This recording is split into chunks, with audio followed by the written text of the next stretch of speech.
Allez-vous manifester aujourd'hui, pour défendre votre pouvoir d'achat? C'est en tout cas l'appel d'un mystérieux groupe de proches de Gilets jaunes qui devrait manifester de manière non déclarée, comme on l'avait vu d'ailleurs pendant le mouvement des Gilets jaunes un peu partout en France.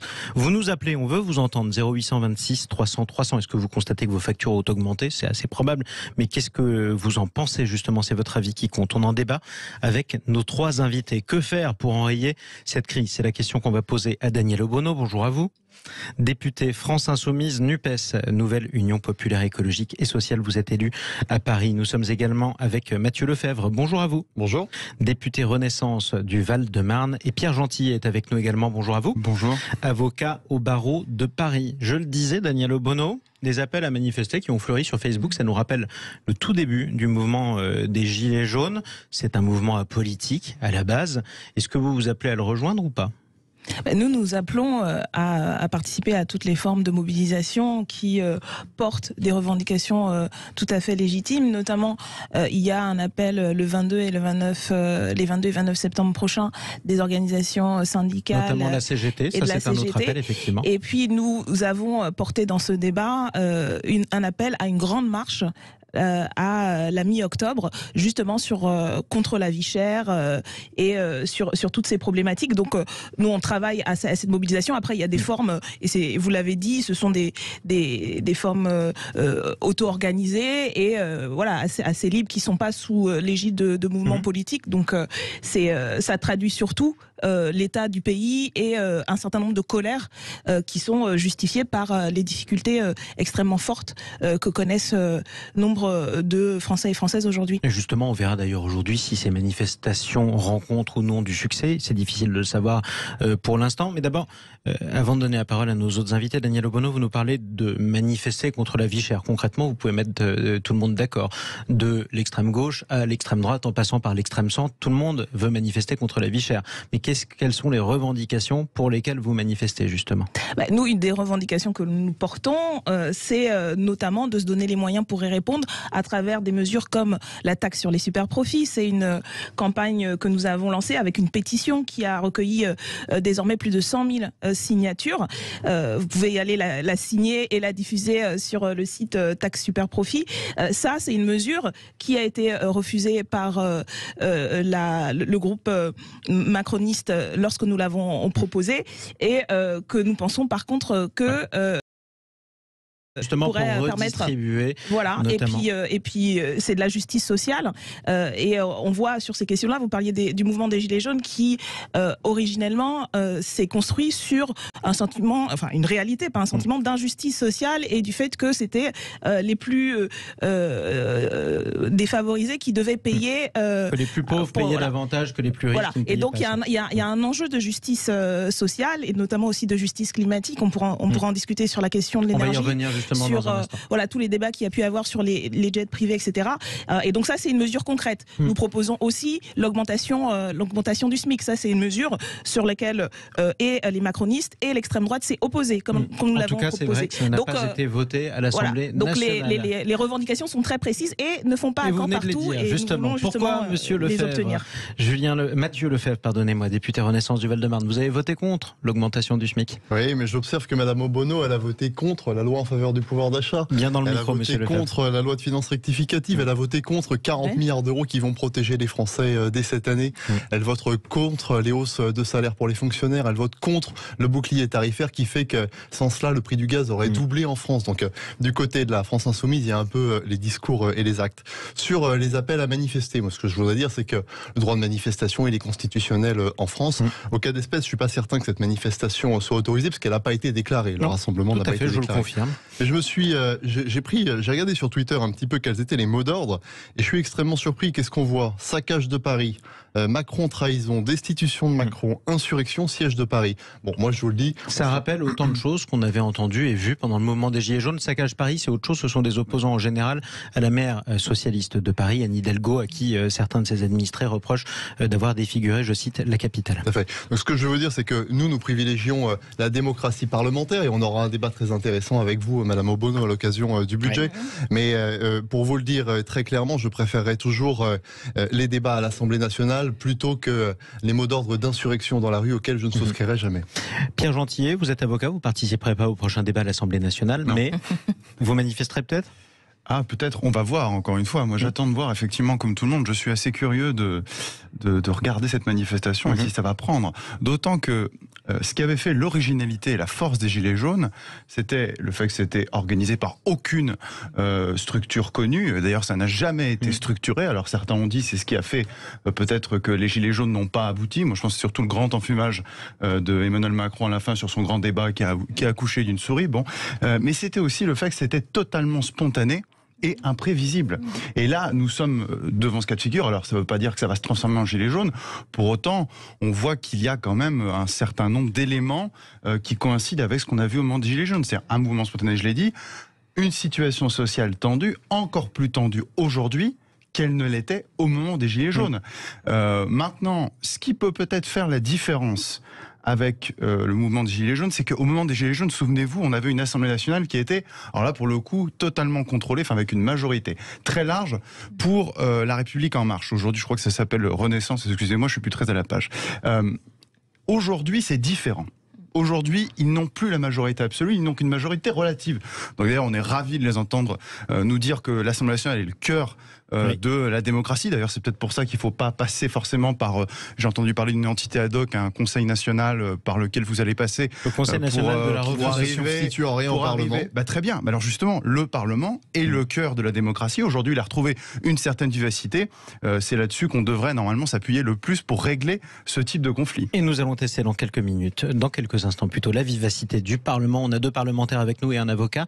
Est-ce que vous allez manifester pour défendre votre pouvoir d'achat ou non ? Est-ce que vous comprenez ceux qui s'apprêtent à manifester ? 0826 300 300, vous nous appelez, on vous donne la parole. On se retrouve dans un instant avec nos 3 invités, Daniel Obono, Mathieu Lefebvre et Pierre Gentillet. À tout de suite sur Sud Radio. Sud Radio, le Grand Matin Week-end, 6h-11h, Jean-Marie Bordry. 10h30 dans le Grand Matin Week-end sur Sud Radio, le grand débat du samedi avec nos 3 invités, Daniel Obono, député insoumise de Paris, Mathieu Lefebvre, député Renaissance du Val-de-Marne et Pierre Gentillet, avocat au barreau de Paris. Est-ce que vous comprenez ces Français qui s'apprêtent à manifester, ces gilets jaunes notamment qui manifestent pour dénoncer la hausse du coût de la vie? C'est une des questions qu'on vous pose, vous nous appelez, vous réagissez sur les réseaux sociaux.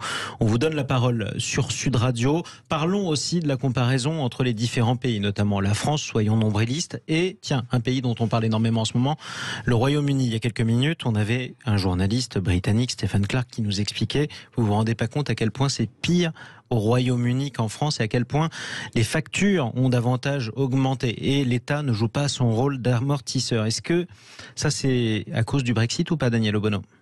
Non, c'est à cause des politiques qui ont été menées depuis 30 ans en Grande-Bretagne.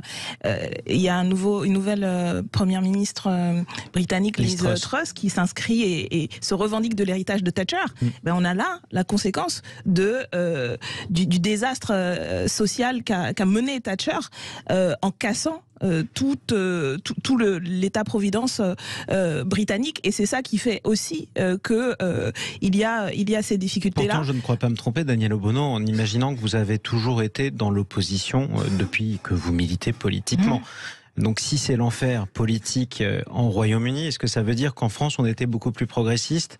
Ah non, c'est que les résistances ont été plus fortes et jusqu'à encore récemment, les politiques qui ont été menées n'avaient pas réussi à faire ce que, malgré l'envie des dirigeants de droite et autres, n'avaient pas réussi à faire ce que Thatcher a fait. Et c'est justement l'enjeu. Nous, quand on dénonce la casse de l'hôpital public, quand on dénonce la casse de l'éducation nationale, c'est avec cette expérience-là et ce que nous disent aujourd'hui, ce que disent par exemple les grévistes britanniques qui ont été très nombreux et moi ma solidarité pour le coup elle va plus à ces grands mouvements-là, c'est que c'est parce que il n'y a pas eu une résistance pendant ces années Thatcher qu'ils se retrouvent aussi aujourd'hui dans cette situation. Après il y a eu les choix conjoncturels qui ont été faits différenciés et le fait aussi que parce qu'il reste aussi ce rapport de force sociale et ce système social de protection,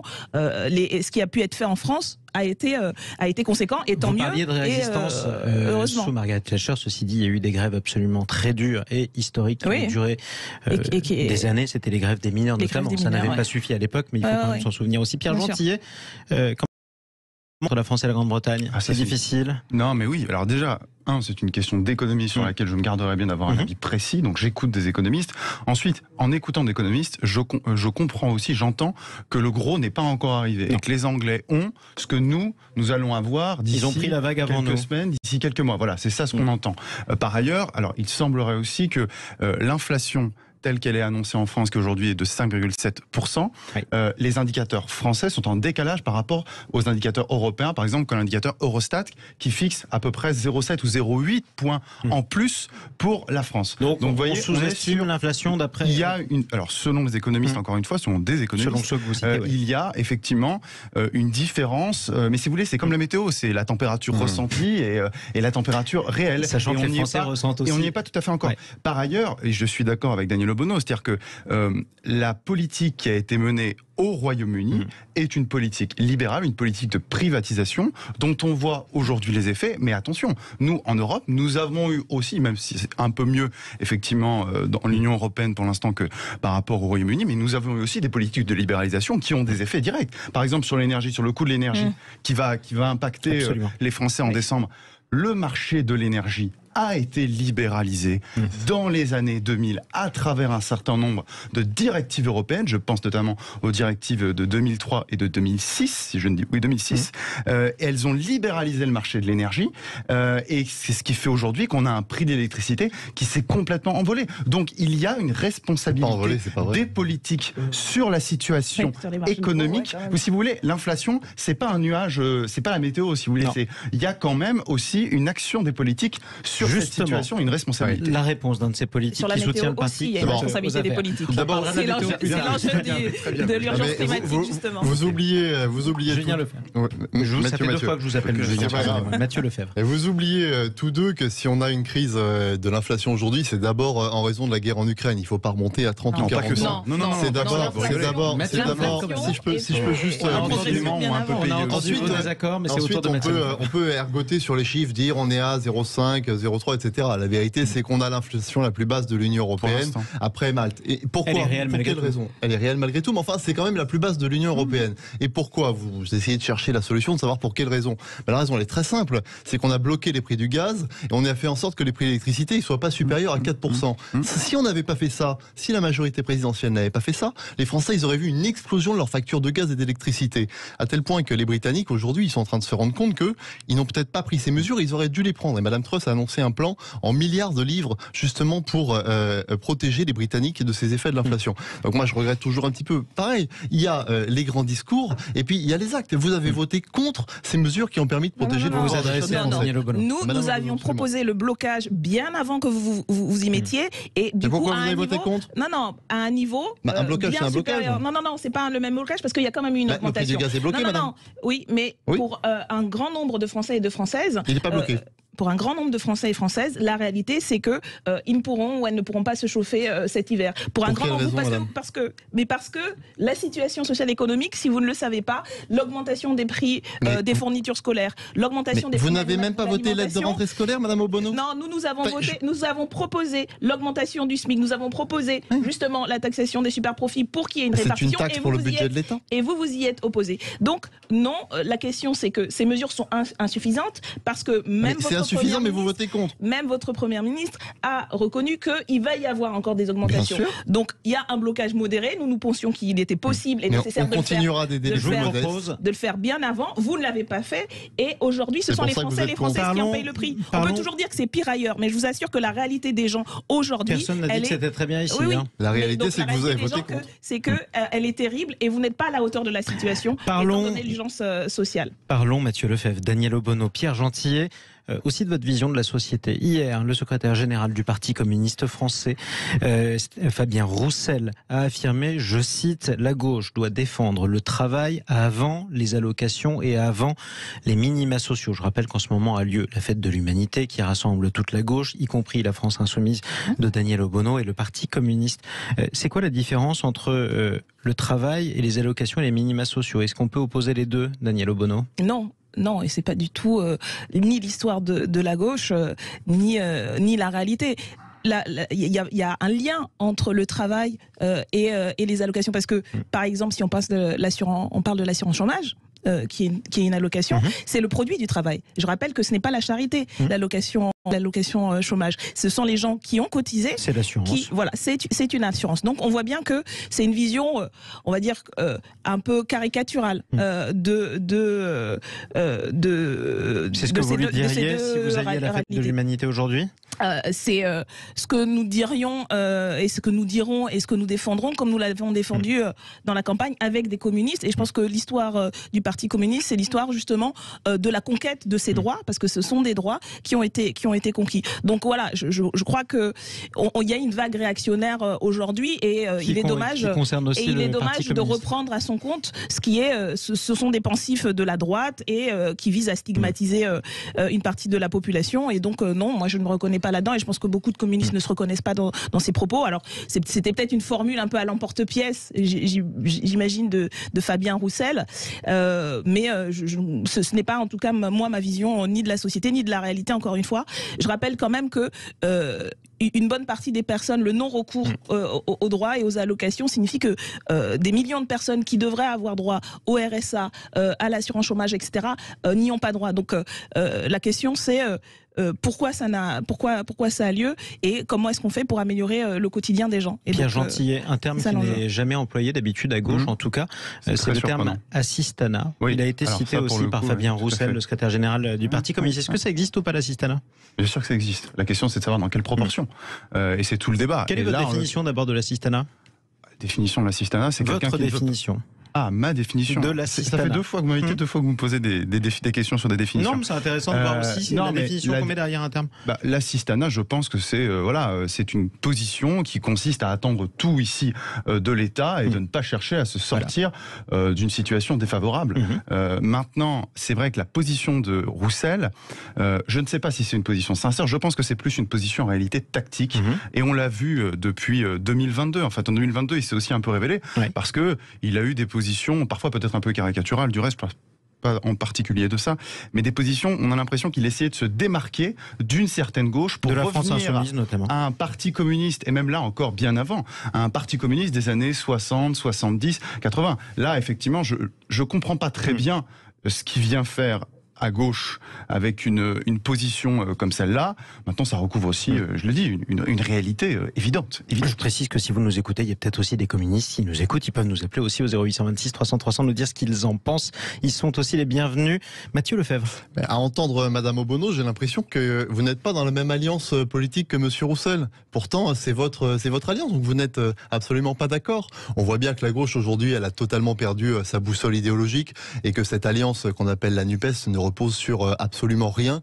Elle vole en éclats au premier débat. Ils seront tous ensemble à la fête de l'humain aujourd'hui. Inquiétez-vous de votre minorité présidentielle où on voit qu'y compris un allié supposé a snober votre bidule de refondation démocratique. Je vais traduire l'allusion. C'est moi qui vais reprendre la parole pour retraduire l'allusion de Daniel Obono. On a une conception des alliances où ce n'est pas monolithique et nous avons une diversité de points de vue. Et c'est la richesse justement Mathieu Lefebvre, Daniel Obono, j'ai juste parce que vous faisiez Daniel Obono faisait allusion à l'absence. Daniel Obono faisait allusion à l'absence de l'ancien Premier ministre Édouard Philippe au Conseil national de la refondation. Ça, c'était le bidule que vous évoquiez. J'essaye juste aussi de traduire. Avant ça, Mathieu Lefebvre.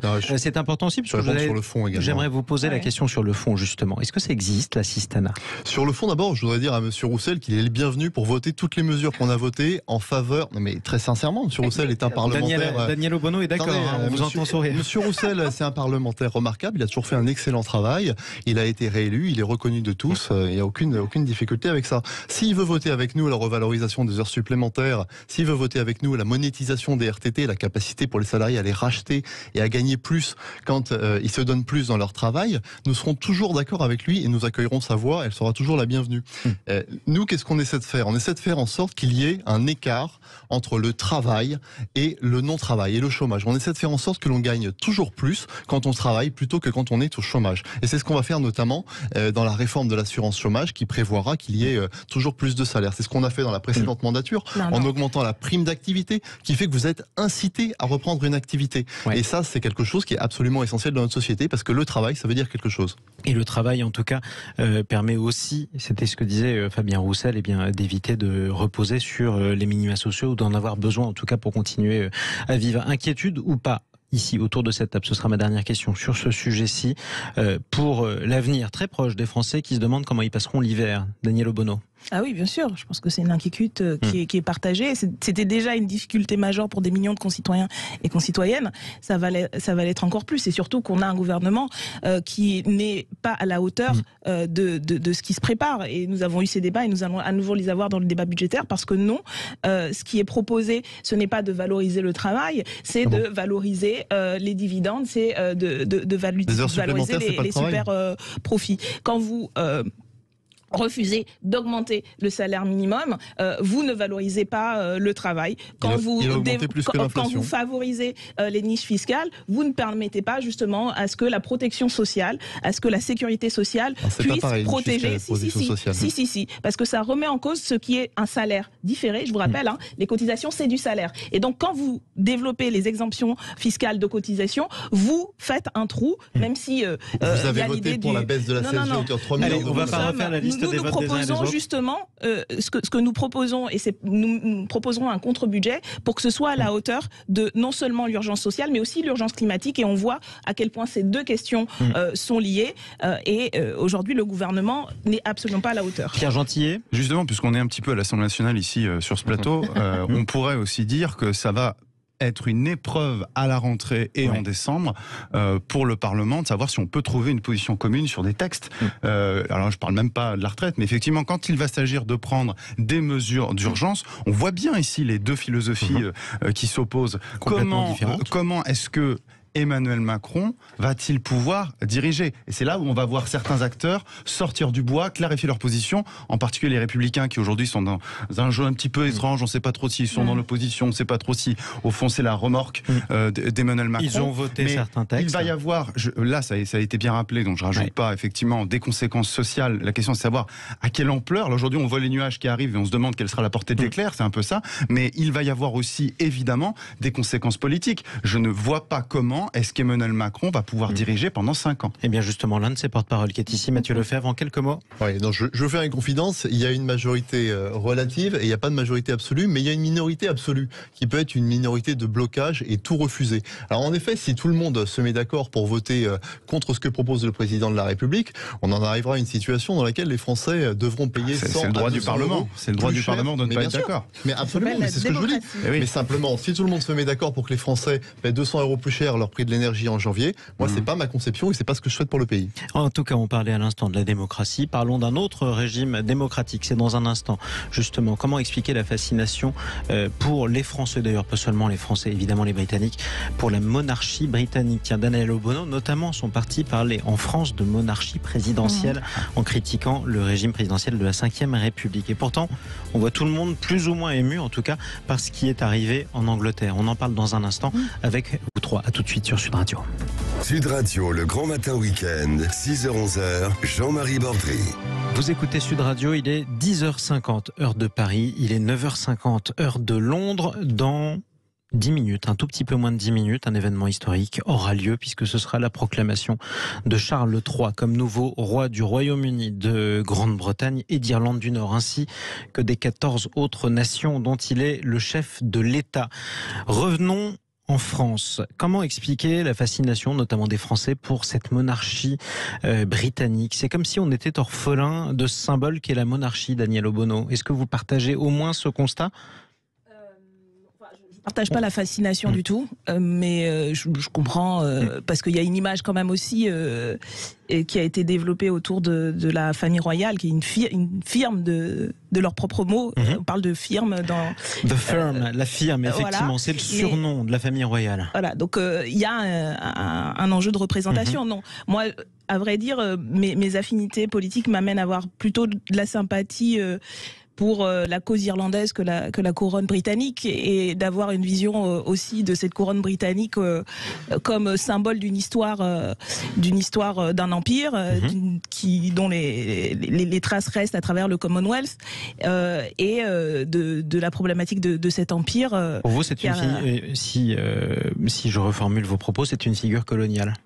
C'est pas une figure coloniale, mais c'est la représentation de la monarchie britannique. C'est quand même ça. C'est un empire qui a régné sur une bonne partie de la planète pendant des décennies. Vous savez, moi, je regardais un peu les réactions qu'il y a eu, parce que c'est un sujet politique et ça veut dire quelque chose. Et je suis tombée sur le récit de cette très très vieille dame qui s'appelle Mutuni Matenge, je crois, qui est une combattante de la liberté kenyane, qui a été torturée par les troupes britanniques dans les années 50 pendant la rébellion. Et cette rébellion, elle a causé 300 000 morts et des centaines de milliers de personnes dans des camps. Vous faites allusion à et en fait, la rébellion, elle a commencé au moment de la cession au trône de Elisabeth Windsor. Donc, on va dire que oui, j'ai plus de sympathie politique pour les rebelles Mau Mau que pour la couronne. Et c'est ça que ça traduit aussi, au-delà voilà, de la géographie qui est faite. Je pense qu'une analyse politique devrait aller un peu plus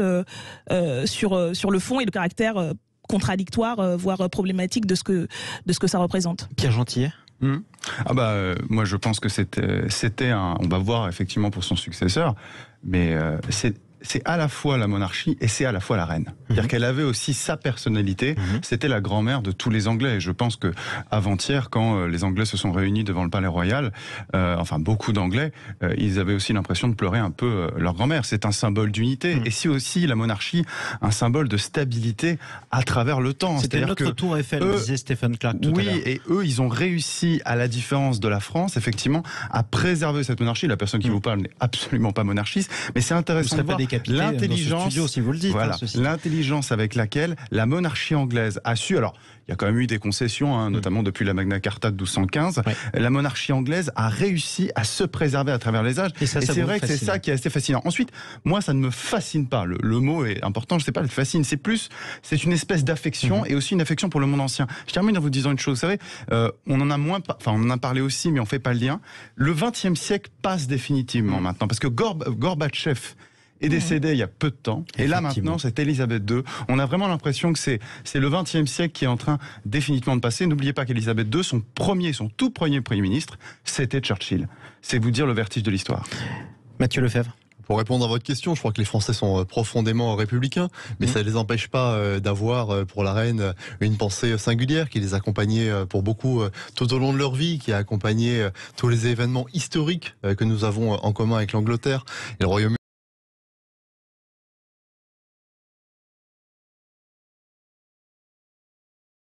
Mais ce que je voudrais dire, c'est qu'il faut, à l'occasion de cet événement, éviter d'avoir une polémique. On peut tous se dire que nous sommes aujourd'hui derrière le peuple britannique et tous en soutien derrière sa souffrance. Et on est tous en soutien derrière sa souffrance. Parlons du régime aussi. C'est une autre question que je voulais vous poser. Effectivement, Daniel Obono, notamment votre parti a souvent qualifié le régime français, la Ve République, de monarchie présidentielle.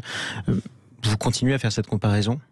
Oui, après c'est une formule que d'autres ont utilisée, y compris des constitutionnalistes, pour caractériser la verticalité et la Ve République. Nous sommes pour un changement de régime, mais moi mon propos par ailleurs, il parle du régime. Je parle pas, enfin franchement, la figure, la personne d'Elisabeth II, oui c'est certainement une très gentille grand-mère, mais la question c'est, on parle pas de la grand-mère Mamie-Lise, on parle de qu'est-ce que ça représente, y compris en termes de régime. Symbolique. Mais c'est un faux monarque, vous voyez bien, parce qu'elle n'a pas vraiment de pouvoir. En réalité. Donc vous voulez retirer quelque chose qui est de l'ordre du symbolique, pas véritablement du politique. Je ne veux rien retirer du tout. Je ne suis pas un sujet de Sa Majesté le Charles III, ni n'était un sujet de Elisabeth II. Je parle de le poids dans l'histoire et qu'est-ce que ça signifie. Vous parliez d'une continuité. Cette continuité, elle s'inscrit dans une histoire. Et cette histoire, elle n'est pas neutre et elle n'est pas unilatérale. Mais justement, elle est alliée.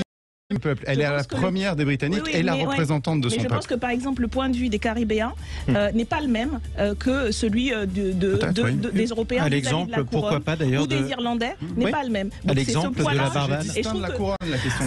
À l'exemple, chers amis, c'est pas du tout la couronne existait avant la colonisation. Chers amis, je vous propose de faire preuve. Je vous propose de faire preuve de. Oui, on a compris ce que vous disiez et moi je vous propose de faire preuve. Daniel Obono Obono de flegme britannique pour clore ce débat. Effectivement, c'est pas grave, on peut s'habituer à tout. Merci à tous les trois, quoi qu'il en soit, d'être intervenus sur Sud Radio.